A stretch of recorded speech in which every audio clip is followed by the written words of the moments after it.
Hello everyone, ಹೇಗಿದ್ದೀರೆಲ್ಲರೂ? Once again ನನ್ನ YouTube ಚಾನೆಲ್ಗೆ ತಮ್ಗೆಲ್ರಿಗೂ ಸ್ವಾಗತ. ಇವತ್ತು 1 kg ಚಿಕನ್ ಮತ್ತೆ 1 kg ಬಾಸ್ಮತಿ ರೈಸ್ ತಗೊಂಡ್ಬಂದಿದ್ದೇನೆ. ಇದ್ರಲ್ಲಿ ಒಂದು ಒಳ್ಳೆ ಚಿಕನ್ ಬಿರಿಯಾನಿ ಮಾಡೋಣ. ಸಿಂಪಲ್ ಆಗಿ ಚಿಕನ್ ಬಿರಿಯಾನಿ ಮಾಡೋದು ಈಸಿಯಾಗಿ ಮಾಡ್ಕೊಳ್ಬಹುದು. ಬನ್ನಿ ರೆಸಿಪಿ ನೋಡ್ಕೊಂಡು ಬರೋಣ, ಮತ್ತೆ ಸಿಗೋಣ. ಮೊದಲಿಗೆ ಇಲ್ಲಿ ನಾನು ಚಿಕನ್ ಅನ್ನು ಕ್ಲೀನ್ ಮಾಡಿ ತೊಳಿತಾ ಇದ್ದೇನೆ. ಒಂದ್ಸಲ ಚಿಕನ್ ಅನ್ನು ಎಲ್ಲವನ್ನು ಚೆಂದ ಕ್ಲೀನ್ ಮಾಡ್ಕೊಳ್ಳೋಣ. ಇವಾಗ ತೊಳೆದ ಚಿಕನನ್ನು ಒಂದು ದೊಡ್ಡ ಪಾತ್ರೆಗೆ ಹಾಕೊಳ್ಳೋಣ. ಯಾಕಂದರೆ ನಂದು ಇವತ್ತು 1 kg ಚಿಕನ್ ತಗೊಂಡಿದ್ದೀನಿ, ಅದಕ್ಕೋಸ್ಕರ. ಇವಾಗ ಇದಕ್ಕೆ ರುಚಿಗೆ ತಕ್ಕಷ್ಟು ಉಪ್ಪು ಹಾಕೊಳ್ಳೋಣ. ಒಂದು ಅರ್ಧ ಟೀ ಸ್ಪೂನು ಹಳದಿ ಟರ್ಮರಿಕ್ ಪೌಡರ್, ಒಂದು 2 tablespoon Kashmiri red chilli powder, 1 tablespoon ಧನಿಯಾ ಪೌಡರ್, 3/4 ಟೇಬಲ್ ಸ್ಪೂನ್ ಜೀರಾ ಪೌಡರ್, ಅರ್ಧ ಟೇಬಲ್ ಸ್ಪೂನ್ ಬ್ಲ್ಯಾಕ್ ಪೆಪ್ಪರ್, ಖಾರ ಜಾಸ್ತಿ ಬೇಕಿದ್ರೆ ಸ್ವಲ್ಪ ಜಾಸ್ತಿ ಹಾಕೊಳ್ಳಿ, 1/4 ಟೇಬಲ್ ಸ್ಪೂನಷ್ಟು ಗರಂ ಮಸಾಲ, 1.5 ಟೇಬಲ್ ಸ್ಪೂನ್ ಬಿರಿಯಾನಿ ಮಸಾಲ. ನಾನಿಲ್ಲಿ SRR ಅವ್ರದ್ದು ಬಿರಿಯಾನಿ ಮಸಾಲ ತಗೊಂಡಿದ್ದೀನಿ.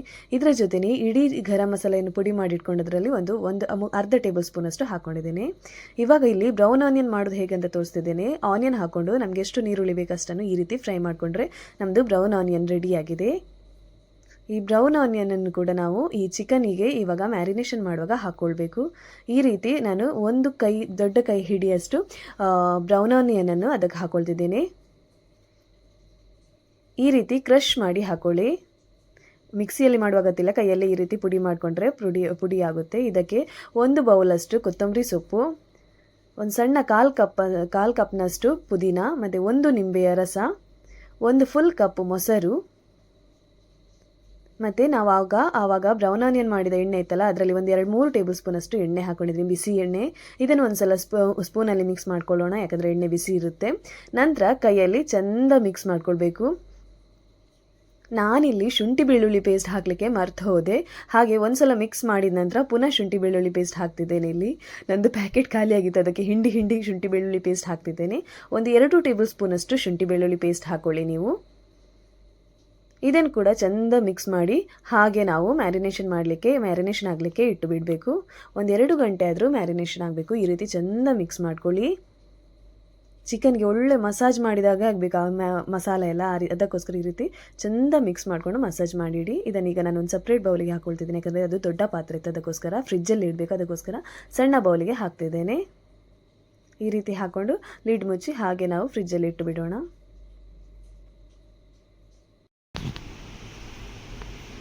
ಹೀಗೆ ಒಳ್ಳೆ ಮ್ಯಾರಿನೇಷನ್ ಮಾಡಿ ಎಲ್ಲ ಮೊಸರೆಲ್ಲ ಸರಿಯಾಗಿ ತಿಕ್ಕಿ ಅದಕ್ಕೆ ಚಿಕನ್ಗೆ ಮಸಾಜ್ ಮಾಡಿ 1 ಗಂಟೆ ಹಾಗೆ ನಾವು ಫ್ರಿಜ್ಜಲ್ಲಿ ಇಟ್ಟು ಬಿಡೋಣ. 1 ಗಂಟೆಗಿಂತ ಜಾಸ್ತಿ ಕೂಡ ಇಡ್ಬೋದು, ಸೂಪರ್ ಆಗಿ ಬರುತ್ತೆ. ಎಷ್ಟು ಹೊತ್ತು ಮ್ಯಾರಿನೇಷನ್ ಆಗ್ತದೆ ಅಷ್ಟು ಹೊತ್ತು ಇದರ ಟೇಸ್ಟ್ ಜಾಸ್ತಿ ಆಗುತ್ತೆ. ಸೊ ನಾವು ಫ್ರಿಜ್ಜಲ್ಲೂ ಇಡ್ಬೋದು ಅಥವಾ ಹೀಗೂ ಹೊರಗಿನೂ ಇಡ್ಬೋದು. ನಾನಿಲ್ಲಿ 1 ರಿಂದ 2 ಗಂಟೆ ತನಕ ಇದನ್ನು ಫ್ರಿಜ್ಜಲ್ಲಿ ಇಡ್ತೇನೆ. ಮತ್ತೆ ಸಿಗೋಣ. ಇವಾಗ ಇಲ್ಲಿ ನಾನು ಅನ್ನ ಬೇಯಿಸಲಿಕ್ಕೆ ನೀರು ಕುದಿಲಿಕ್ಕೆ ಇಟ್ಟಿದ್ದೀನಿ. ಇದಕ್ಕೆ 2 ಬಿರಿಯಾನಿ ಎಲೆ, ಒಂದು 15 ಕಾಳು ಕರಿಮೆಣಸು, ಒಂದು 4 ರಿಂದ 5 ಏಲಕ್ಕಿ, ಒಂದು 4 ಲವಂಗ, 2 ಬೇ ಲೀವ್ಸ್, 2 ಸ್ಟಾರ್, ಒಂದು 4 ತುಂಡು ಚಕ್ಕೆ, ಮತ್ತು ಒಂದು ಅರ್ಧ ಟೇಬಲ್ ಸ್ಪೂನ್ ಸೋಂಪು. ಇಷ್ಟನ್ನು ಹಾಕ್ಕೊಂಡು ಹಾಗೆ ನೀರನ್ನು ಕುದಿ ಬರಲಿಕ್ಕೆ ಇಡೋಣ. ಇದಕ್ಕೇನೆ ರುಚಿಗೆ ತಕ್ಕಷ್ಟು ಉಪ್ಪು ಹಾಕ್ಕೊಳ್ಳೋಣ ನಾವು. ನಿಮಗೆ ಎಷ್ಟು ರುಚಿಗೆ ಬೇಕಾಗುತ್ತೆ ಅಷ್ಟು ಹಾಕೊಳ್ಳಿ. ಇದರ ಜೊತೆನೇ 1 ಟೇಬಲ್ ಸ್ಪೂನ್ ತುಪ್ಪ ಹಾಕೊಳ್ಳೋಣ, ಯಾಕಂದರೆ ಅನ್ನ ಅಂಟಬಾರ್ದು, ಸಪ್ರೇಟಾಗಿ ಬರಬೇಕಲ್ಲ, ಅದಕ್ಕೋಸ್ಕರ ತುಪ್ಪ ಹಾಕೊಳ್ಳೋದು ಒಳ್ಳೆ ಫ್ಲೇವರ್ ಕೂಡ ಕೊಡ್ತದೆ. ಇದಕ್ಕೆ ಇವಾಗ ನಾವು ಕ್ಲೀನ್ ಮಾಡಿ ತೊಳೆದಿಟ್ಕೊಂಡಿರುವ ಅಕ್ಕಿಯನ್ನು ಹಾಕ್ಕೊಳ್ಳೋಣ. ಅಕ್ಕಿ ಹಾಕಿದ ನಂತರ ಒಂದು ಸಲ ಸೌಟ್ ಹಾಕಿ ಈ ರೀತಿ ಮಿಕ್ಸ್ ಮಾಡ್ಕೊಳ್ಳಿ. ಇವಾಗ ಒಂದು 3 ರಿಂದ 4 ನಿಮಿಷದಲ್ಲಿ ಕುಕ್ ಆಗುತ್ತೆ, ಯಾಕಂದರೆ ನೀರು ತುಂಬ ಬಿಸಿಯಾಗಿರುತ್ತೆ. ಇದನ್ನು ನೀರು ಬಸ್ದಿಟ್ಕೊಂಡ್ರೆ ಆಯಿತು. ಇವಾಗ ನಾನು ಗ್ರೇವಿ ಮಾಡಲಿಕ್ಕೆ ಇಲ್ಲಿ ಮೊದಲಿಗೆ ಪ್ರಿಪ್ರೇಷನ್ ಮಾಡ್ತಿದ್ದೀನಿ. ಒಂದು ಮೊಸರು ಹಾಕ್ಕೊಂಡಿದ್ದೀನಿ, ಒಂದು ಅರ್ಧ ಕಪ್. ಅದಕ್ಕೆ ಒಂದು ಸಣ್ಣ ಹಿಡಿಯಷ್ಟು ಬ್ರೌನ್ ಆನಿಯನ್, ಮತ್ತು ಸಣ್ಣ ಹಿಡಿಯಷ್ಟು ಕೊತ್ತಂಬರಿ ಸೊಪ್ಪು, ಮತ್ತು ಒಂದು 4 ಪುದೀನ ಹಾಕ್ಕೊಂಡು ಈ ರೀತಿ ಗ್ರೈಂಡ್ ಮಾಡ್ಕೊಂಡು ಬರಬೇಕು. ಈ ರೀತಿ ಗ್ರೈಂಡ್ ಮಾಡ್ಕೊಳ್ಬೇಕು. ಇದು ನಮಗೆ ಗ್ರೇವಿಗೆ ನಾನು ಮತ್ತೆ ಇವಾಗಲೇ ರೆಡಿ ಮಾಡಿ ಇಟ್ಕೊಂಡಿದ್ದೇನೆ. ಇವಾಗ ನಮ್ಮ ಚಿಕನು 1 ಗಂಟೆಗಿಂತ ಜಾಸ್ತಿ ಹೊತ್ತು ಮ್ಯಾರಿನೇಷನ್ ಆಗಿದೆ. ಇದನ್ನು ಇವಾಗ ಪುನಃ ಒಂದು ಸಲ ಈ ರೀತಿ ಕೈಯಲ್ಲಿ ಒಂದು ಸಲ ಮಿಕ್ಸ್ ಮಾಡ್ಕೊಳ್ಳಿ. ಆವಾಗ ನಾವು ಬ್ರೌನ್ ಆನಿಯನ್ ಮಾಡಿ ಇಟ್ಕೊಂಡ ಎಣ್ಣೆ ಇತ್ತು, ಅದನ್ನು ಹಾಕ್ಕೊಂಡು ಇದರ ಜೊತೆನೇ ಸ್ವಲ್ಪ ಎಕ್ಸ್ಟ್ರಾ ತೆಂಗಿನ ಎಣ್ಣೆ ಹಾಕ್ಕೊಳ್ತಿದ್ದೀನಿ. ಎಣ್ಣೆ ಬಿಸಿಯಾದ ನಂತರ ನಾವು ಮ್ಯಾರಿನೇಷನ್ ಮಾಡಿ ಇಟ್ಕೊಂಡಿರುವ ಚಿಕನ್ ಪೀಸಸನ್ನು ಹಾಕ್ಕೊಳ್ಳೋಣ. ಎಂಥದ್ದು ಹಾಕಲಿಕ್ಕಿಲ್ಲ, ಪುನಃ ಎಕ್ಸ್ಟ್ರಾ ಗರಂ ಮಸಾಲೆ ಎಂಥದ್ದು ಇಲ್ಲ. ಈ ರೀತಿ ಡೈರೆಕ್ಟಾಗಿ ಮ್ಯಾರಿನೇಷನ್ ಮಾಡಿ ಇಟ್ಕೊಂಡಿರೋ ಚಿಕನ್ ಪೀಸ್ ಹಾಕ್ಕೊಳ್ಳಿಕ್ಕೆ, ಯಾಕಂದರೆ ಎಲ್ಲ ಐಟಮನ್ನು ನಾವು ಆಲ್ರೆಡಿ ಚಿಕನ್ಗೆ ಮ್ಯಾರಿನೇಷನ್ ಮಾಡುವಾಗ ಹಾಕಿರ್ತೇವೆ, ಅದಕ್ಕೋಸ್ಕರ. ಈ ರೀತಿ ಎಣ್ಣೆಗೆ ಒಂದು ಸಲ ಹಾಕ್ಕೊಂಡು ಒಂದು ಸಲ ಮಿಕ್ಸ್ ಮಾಡಿಕೊಂಡು ಈ ರೀತಿ ಕುಕ್ ಮಾಡ್ಕೊಳ್ಳಿ. ಲಿಡ್ ಮುಚ್ಚಿ ಒಂದು 5 ನಿಮಿಷ ಆದ್ರೆ ಪುನೊಂದ್ಸಲ ಲಿಡ್ ಓಪನ್ ಮಾಡಿ ಈ ರೀತಿ ಸೌಟ್ ಹಾಕ್ಕೊಂಡು ಪುನಃ ಹಾಗೆ ಲಿಡ್ ಮುಚ್ಚಿ ಒಂದು 5 ನಿಮಿಷ ಕುಕ್ ಮಾಡ್ಕೊಳ್ಳಿ. ಇವಾಗ ನೋಡಿ ನಮ್ಮದು ಚಿಕನ್ ಎಲ್ಲ ಕುಕ್ ಆಗಿದೆ, ಸೈಡಲ್ಲೆಲ್ಲ ಎಣ್ಣೆ ಬಿಟ್ಟಿದೆ, ಅಂದರೆ ನಮ್ಮದು ಮಸಾಲ ಕೂಡ ಕುಕ್ ಆಗಿದೆ ಅಂತ ಅರ್ಥ. ಈ ರೀತಿ ಕರೆಕ್ಟಾಗಿ ಕುಕ್ ಆಗಿದೆ. ಇವಾಗ ನಾನಿಲ್ಲಿ ಚಿಕನ್ ಪೀಸಸನ್ನು ಸಪ್ರೇಟಾಗಿ ತೆಗೆದಿಟ್ಕೊಳ್ತೇನೆ. ಮತ್ತು ನಾನು ಎಕ್ಸ್ಟ್ರಾ ಪುನಃ ಗ್ರೇವಿ ಮಾಡ್ಕೊಳ್ತೀನಿ. ನೀವು ಸ್ವಲ್ಪ ಮಂದಿಗೆ ಮಾಡೋದಾದರೆ ಇದೇ ಗ್ರೇವಿ ಸಾಕು, ಇಷ್ಟರಲ್ಲೇ ಮುಗಿಸ್ಕೊಳ್ಬೋದು. ಅಂದರೆ ಚಿಕನನ್ನು ಸಪ್ರೇಟಾಗಿ ತೆಗೆದಿಟ್ಕೊಳ್ಳಿ, ಒಂದು ಸ್ವಲ್ಪ ಗ್ರೇವಿ ಹಾಕಿಟ್ಕೊಳ್ಳಿ ಅದರಲ್ಲಿ, ಯಾಕಂದರೆ ದಮ್ಮಿಗೆ ಹಾಕುವಾಗ. ಮತ್ತು ಉಳಿದದ್ದು ಇಷ್ಟರಲ್ಲಿ ನಿಮಗೆ ಸಾಕಾಗ್ತದೆ ಆದರೆ ಇಷ್ಟೇ ಗ್ರೇವಿ ಸಾಕಾಗುತ್ತೆ, ಪುನಃ ಎಕ್ಸ್ಟ್ರಾ ಮಾಡುವಾಗತ್ತಿಲ್ಲ. ಇದಕ್ಕೆ ಬೇಕಾದ್ರೆ ಸ್ವಲ್ಪ ಕೊತ್ತಂಬರಿ ಸೊಪ್ಪು ಹಾಕಿ ಕುದಿಸಿದರೆ ನಮಗೆ ಚಿಕನ್ ಗ್ರೇವಿ ಕೂಡ ರೆಡಿ ಆಗುತ್ತೆ, ಅಂದರೆ ಬಿರಿಯಾನಿಗೆ ಬೇಕಾಗೋ ಗ್ರೇವಿ. ಇಲ್ಲಿ ನಾನು ಚಿಕನ್ ಪೀಸಸನ್ನು ಸಪ್ರೇಟಾಗಿ ಇಟ್ಕೊಂಡಿದ್ದೇನೆ. ನಮಗೆ ಇಲ್ಲಿ ಇಷ್ಟು ಚಿಕನ್ ಗ್ರೇವಿ ಸಾಕಾಗೋದಿಲ್ಲ, ಯಾಕಂದರೆ ನಾವು ಸುಮಾರು ಜನ ಇದ್ದೇವೆ, ಅದಕ್ಕೋಸ್ಕರ. ಈಗ ನಾನು ಅದೇ ಪ್ಯಾನಿಗೆ ಒಂದು ಈರುಳ್ಳಿಯನ್ನು ಪೇಸ್ಟ್ ಮಾಡ್ಕೊಂಡಿದ್ದೆ, ಅದನ್ನು ಹಾಕ್ಕೊಂಡು ಹೀಗೆ ಫ್ರೈ ಮಾಡ್ಕೊಳ್ಳಿ. ಇವಾಗ ನಾನು ಎಕ್ಸ್ಟ್ರಾ ಗ್ರೇವಿಗೋಸ್ಕರ ಇದು ಮಾಡ್ತಿರೋದು. ಪುನಃ ಇದಕ್ಕೆ ನಾನು ಒಂದು ಟೊಮೆಟೊವನ್ನು ಗ್ರೈಂಡ್ ಮಾಡ್ಕೊಂಡಿದ್ದೇನೆ, ಅದನ್ನು ಕೂಡ ಹಾಕ್ಕೊಂಡಿದ್ದೇನೆ. ಟೊಮೆಟೊ ಕೂಡ ಹಾಕಿದ ನಂತರ ಹಾಗೆ ಕುಕ್ ಮಾಡ್ಕೊಳ್ಳಿ. ಮತ್ತು ಆವಾಗ ನಾವು ಬ್ರೌನ್ ಆನಿಯನ್ ಏನು ಪೇಸ್ಟ್ ಮಾಡ್ಕೊಂಡಿದ್ವಿ, ಮೊಸರು ಬ್ರೌನ್ ಆನಿಯನ್ ಎಲ್ಲ ಹಾಕಿ ಅದನ್ನು ಕೂಡ ಹಾಕ್ಕೊಂಡು ಈ ರೀತಿ ಚೆಂದ ಮಿಕ್ಸ್ ಮಾಡ್ಕೊಳ್ಬೇಕು. ಎಲ್ಲನೂ ಈರುಳ್ಳಿ ಟೊಮೆಟೊ ಮತ್ತು ಆ ಪೇಸ್ಟ್ ಕರೆಕ್ಟಾಗಿ ಒಂದಕ್ಕೊಂದು ಮಿಕ್ಸ್ ಆಗಬೇಕು. ಈ ರೀತಿ ಕುದಿ ಬರ್ತಾ ಉಂಟು, ಎಲ್ಲ ಹಸಿ ವಾಸನೆ ಎಲ್ಲ ಹೋಗಿದೆ, ಇಷ್ಟರ ತನಕ ಕುಕ್ ಮಾಡ್ಕೊಳ್ಬೇಕು. ಇವಾಗ ನಾವು ಚಿಕನ್ ಕುಕ್ ಮಾಡಿದ ಗ್ರೇವಿಯನ್ನು ಏನು ತೆಗೆದಿಟ್ಕೊಂಡಿದ್ದೇವೆ, ಆ ಗ್ರೇವಿಯನ್ನು ಇದಕ್ಕೆ ಹಾಕ್ಕೊಳ್ಬೇಕು. ನೀವು ಸ್ವಲ್ಪ ಜನ ಆದರೆ ಪುನಃ ಹೇಳ್ತಿದ್ದೇನೆ, ಎಕ್ಸ್ಟ್ರಾ ಗ್ರೇವಿ ಮಾಡುವಾಗತ್ತಿಲ್ಲ, ಅದನ್ನೇ ಸರ್ವ್ ಮಾಡ್ಕೊಳ್ಬೋದು. ನಮಗೆ ಸ್ವಲ್ಪ ಜಾಸ್ತಿ ಬೇಕು, ಅದಕ್ಕೋಸ್ಕರ ನಾನು ಪುನಃ ಈ ರೀತಿ ಮಾಡ್ಕೊಳ್ತಿರೋದು. ಗ್ರೇವಿ ಹಾಕಿದ ನಂತರ ಕೂಡ ಈ ರೀತಿ ಚೆಂದ ಮಿಕ್ಸ್ ಮಾಡ್ಕೊಳ್ಬೇಕು. ಸ್ವಲ್ಪ ಉಪ್ಪು ಹಾಕ್ಕೊಳ್ತೇನೆ, ಯಾಕಂದರೆ ನಾನು ಉಪ್ಪು ಕಮ್ಮಿ ಇತ್ತು, ಅದಕ್ಕೋಸ್ಕರ ಪುನಃ ಹಾಕ್ತಿದ್ದೇನೆ. ಈ ರೀತಿ ಕರೆಕ್ಟಾಗಿ ಮಿಕ್ಸ್ ಮಾಡ್ಕೊಳ್ಬೇಕು. ಪುನಃ ನೀರು ಹಾಕ್ತಿದ್ದೇನೆ, ಯಾಕಂದರೆ ಈ ಗ್ರೇವಿ ನಾವು ಕುದಿಸಿದಷ್ಟು ದಪ್ಪ ಬರುತ್ತೆ, ಅದಕ್ಕೋಸ್ಕರ ಹದ ನೋಡಿಕೊಂಡು ನೀರು ಹಾಕ್ಕೊಳ್ಳಿ. ಈ ರೀತಿ ನಾನು ಹದ ನೋಡ್ಕೊಳ್ತಿದ್ದೇನೆ. ಪುನಃ ನೀರು ಹಾಕ್ಕೊಂಡೆ, ಯಾಕಂದರೆ ಪುನಃ ದಪ್ಪ ಬಂತದು. ಈ ರೀತಿ ಮಾಡಿಕೊಂಡ್ರೆ ನಮ್ಮ ಚಿಕನ್ ಗ್ರೇವಿ ರೆಡಿ ಆಯಿತು. ಚೆಂದ ಕುಕ್ ಆಗಬೇಕು, ಬಾಯ್ಲ್ ಬರಬೇಕು, ಎಣ್ಣೆ ಎಲ್ಲ ಮೇಲ್ಗಡೆ ಬರಬೇಕು, ಆವಾಗ ಮಾತ್ರ ಮಸಾಲೆ ಎಲ್ಲ ಕುಕ್ ಆಗಿದೆ ಅಂತ ಅರ್ಥ. ಇಲ್ಲಿ ನೋಡಿ ಒಳ್ಳೆ ಕುದಿ ಬರ್ತಾ ಉಂಟು, ನನ್ನ ಗ್ರೇವಿ ಆಲ್ಮೋಸ್ಟ್ ರೆಡಿಯಾಗಿದೆ. ನೀವು ಬೇಕಾದರೆ ಪುನಃ ಇದಕ್ಕೆ ಫೈನಲ್ ಆಗಿ ಕೊತ್ತಂಬರಿ ಸೊಪ್ಪು ಹಾಕ್ಕೊಳ್ಬೋದು. ನಾನು ಹಾಕ್ತಿಲ್ಲ, ಯಾಕಂದರೆ ಆಲ್ರೆಡಿ ನಾವು ಕೊತ್ತಂಬರಿ ಸೊಪ್ಪೆಲ್ಲ ಆ ಮಸಾಲ ಮಾಡುವಾಗಲೇ ಹಾಕಿದ್ದೇವೆ, ಅದಕ್ಕೋಸ್ಕರ ಎಕ್ಸ್ಟ್ರಾ ಹಾಕ್ತಿಲ್ಲ. ನಮ್ಮ ಚಿಕನ್ ಬಿರಿಯಾನಿಯ ಗ್ರೇವಿ ರೆಡಿಯಾಗಿದೆ, ತುಂಬ ಟೇಸ್ಟಿಯಾಗಿ ಬರುತ್ತೆ. ಗ್ರೇವಿ ಈ ರೀತಿ ಕೂಡ ಮಾಡ್ಕೊಳ್ಬೋದು, ಅಥವಾ ಆವಾಗಲೇ ನಾವು ತೆಗೆದಿಟ್ಕೊಂಡು ಗ್ರೇವಿ ಇತ್ತಲ್ಲ ಅದನ್ನು ಕೂಡ ಸರ್ವ್ ಮಾಡ್ಕೊಳ್ಬೋದು. ಗ್ರೇವಿ ರೆಡಿಯಾಗಿದೆ, ಇದನ್ನೊಂದು ಸಪ್ರೇಟಾಗಿ ತೆಗೆದಿಟ್ಕೊಳ್ಳೋಣ. ಇವಾಗ ನಂದು ಅನ್ನ ಕೂಡ ನೀರು ಬಸ್ದಾಗಿದೆ, ಚೆಂದ ರೆಡಿಯಾಗಿದೆ ಅನ್ನ ಕೂಡ, ಬಾಸ್ಮತಿ ರೈಸ್. ಗ್ರೇವಿ ಕೂಡ ಒಂದು ಸಪ್ರೇಟಾಗಿ ತೆಗೆದಿಟ್ಕೊಂಡಿದ್ದೇನೆ. ಮತ್ತು ಈ ಚಿಕನ್ ನಾವೇನು ಕುಕ್ ಮಾಡಿದ ಚಿಕನ್ ಇದೆ ಅದನ್ನು ಕೂಡ ಸಪ್ರೇಟಾಗಿ ತೆಗೆದಿಟ್ಕೊಂಡಿದ್ದೇನೆ. ಇವಾಗ ದಮ್ಮಿಗೆ ಇಡಬೇಕು, ಅದಕ್ಕೋಸ್ಕರ ನಾನಿಲ್ಲಿ 2 ಪಾತ್ರೆಯನ್ನು ತಗೊಂಡಿದ್ದೇನೆ.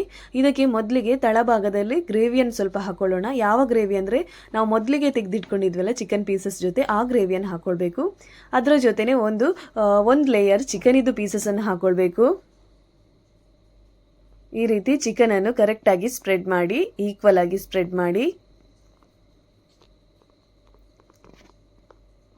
ಇದರ ಮೇಲೆ ಇವಾಗ ರೈಸಿದ್ದೊಂದು ಲೇಯರ್ ಹಾಕೊಳ್ಳೋಣ.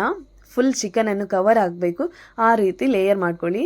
2 ಪಾತ್ರೆಗೂ ರೈಸನ್ನು ಹಾಕೊಳ್ಳೋಣ, ಕುಕ್ ಮಾಡಿದ ನಮ್ಮದು ಬಾಸ್ಮತಿ ರೈಸನ್ನು ಹಾಕೊಳ್ಳೋಣ. ಈ ರೀತಿ ಹಾಕ್ಕೊಂಡು ಮೇಲ್ಗಡೆಯಿಂದ 1 ಟೇಬಲ್ ಸ್ಪೂನ್ ತುಪ್ಪವನ್ನು ಹಾಕೊಳ್ಳೋಣ. 2 ಪಾತ್ರೆಗೂ 1 ಟೇಬಲ್ ಸ್ಪೂನ್ ತುಪ್ಪ ಹಾಕೊಳ್ಳೋಣ. ತುಪ್ಪ ಒಳ್ಳೆ ಫ್ಲೇವರ್ ಕೊಡುತ್ತೆ ರೈಸಿಗೆ, ಅದಕ್ಕೋಸ್ಕರ ಹಾಕೊಳ್ಳೋದು.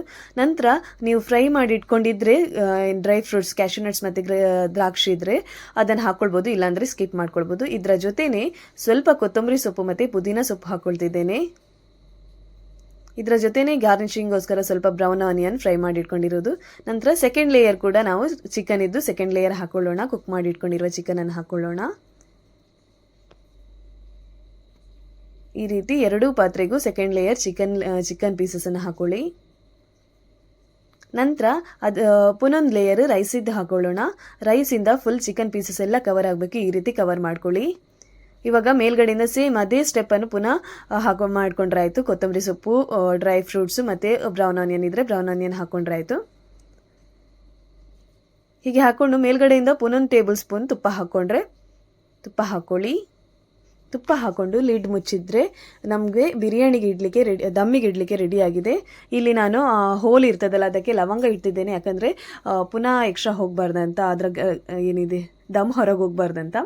ಇವಾಗ ಬಿರಿಯಾನಿಯನ್ನು ಸರ್ವ್ ಮಾಡ್ಕೊಳ್ಳೋಣ. ನಾನು ಇಲ್ಲಿ ಪ್ಲೇಟಿಂಗ್ ರೆಡಿ ಮಾಡ್ತಿದ್ದೇನೆ. ಒಂದು ಬೌಲಿಗೆ ಸಲಾಡ್ ಹಾಕ್ಕೊಂಡಿದ್ದೇನೆ, ಇನ್ನೊಂದು ಬೌಲಿಗೆ ನಾವು ಗ್ರೇವಿ ಏನು ಮಾಡ್ಕೊಂಡಿದ್ದೇವೆ ಅದನ್ನು ಹಾಕ್ಕೊಂಡಿಟ್ಟಿದ್ದೇನೆ. ಬನ್ನಿ ಇವಾಗ ಬಿರಿಯಾನಿ ಓಪನ್ ಮಾಡುವ. ಇವಾಗ ನಮ್ಮ ಚಿಕನ್ ಬಿರಿಯಾನಿ ದಮ್ಮಲ್ಲಿಟ್ಟದ್ದು ಕೂಡ ರೆಡಿಯಾಗಿದೆ, ಸೂಪರಾಗಿ ಬಂದಿದೆ. ಅರೋಮಾ ಅಂತೂ ನನ್ನ ಮೂಗಿಗೆ ತಾಗ್ತಾ ಉಂಟು, ಅಷ್ಟು ಚೆಂದ ಬರ್ತಾ ಉಂಟು. ಸೂಪರಾಗಿದೆ, ಹೇಳಲಿಕ್ಕಿಲ್ಲ, ಅಷ್ಟು ಚೆಂದಾಗಿ ಬಂದಿತ್ತು. ನಿಮಗೆ ಡ್ರೈ ಬೇಡ ಇದ್ದರೆ ಸ್ವಲ್ಪ ಗ್ರೇವಿ ಜಾಸ್ತಿ ಹಾಕ್ಕೊಳ್ಬೋದು ದಮ್ಮಿಗಿಡುವಾಗ. ನಮಗೆ ಸ್ವಲ್ಪ ಡ್ರೈ ಇಷ್ಟ ಆಗುತ್ತೆ, ಅದಕ್ಕೋಸ್ಕರ ಈ ರೀತಿ ಮಾಡ್ಕೊಂಡದ್ದು.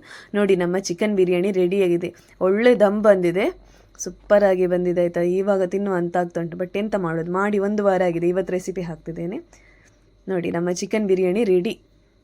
ಆದರೆ ಚಿಕನ್ ಪೀಸಸ್, ರೈಸ್, ನಿಮಗೆ ಕಲರ್ ಬೇಕಿದ್ರೆ ಕಲರ್ ಹಾಕ್ಕೊಳ್ಬೋದು, ಬಟ್ ಕಲರ್ ಹೆಲ್ದಿಗೆ ಒಳ್ಳೇದಲ್ಲ, ಅದಕ್ಕೋಸ್ಕರ ನಾನು ಕಲರ್ ಹಾಕಲ್ಲ. ಇದೇ ಖಾಲಿ ಚಿಕನ್ ಇದು ಗ್ರೇವಿ ಮತ್ತು ರೈಸನ್ನು ಹಾಕ್ಕೊಳ್ಳೋದು ಅಷ್ಟೇ. ಇವಾಗ ಪ್ಲೇಟಿಂಗ್ ಮಾಡ್ಕೊಳ್ಳೋಣ. ಈ ರೀತಿ ಚಿಕನನ್ನು ನಾವು ಬಿರಿಯಾನಿಯನ್ನು ಪ್ಲೇಟಿಂಗ್ ಮಾಡ್ಕೊಳ್ಳೋಣ. ಈ ರೀತಿ ನೀವು ಚಿಕನ್ ಬಿರಿಯಾನಿಯನ್ನು ಒಂದ್ಸಲ ಕಲ್ತ್ಕೊಂಡ್ರೆ ಹೇಗೆ ಮಾಡೋದಂತ ಯಾವುದೇ ಫಂಕ್ಷನ್ ಇದ್ದಾಗ ಮನೆಯಲ್ಲಿ ಮಾಡ್ಕೊಳ್ಬೋದು. ತುಂಬ ಈಸಿಯಾಗಿ ಬರುತ್ತೆ. ಹೋಟೆಲಲ್ಲಿ ಯಾವ ರೀತಿ ಮಾಡ್ತಾರೆ ಅದೇ ರೀತಿ ಬರುತ್ತೆ. ಒಂದ್ಸಲ ನೀವು ಕೂಡ ಟ್ರೈ ಮಾಡಿ ಮತ್ತೆ ಹೇಗಾಗಿದೆ ಅಂತ ಹೇಳಿ.